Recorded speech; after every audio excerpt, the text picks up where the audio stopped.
అందరూ ఎలా ఉన్నారు? బాగున్నారా? ఈ ఏడాది మా ఊరి గ్రామదేవత అయిన శ్రీ కరక చెట్టు పోలమ్మ అమ్మవారికి ఆషాఢం సారీ అయితే తీసుకొని వెళ్ళాం. లాస్ట్ ఇయర్ కూడా సారీ తీసుకెళ్లే వీడియోని అప్లోడ్ చేశాను. చూడలేని వాళ్ళైతే తప్పకుండా వెళ్ళి వీడియోని చూడండి.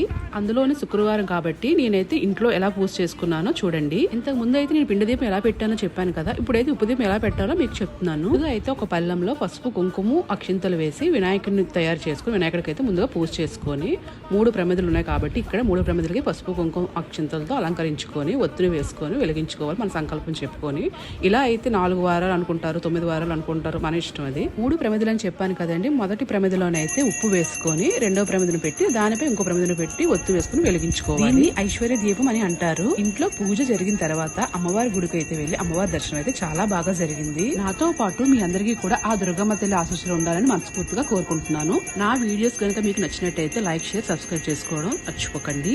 ఉంటాను.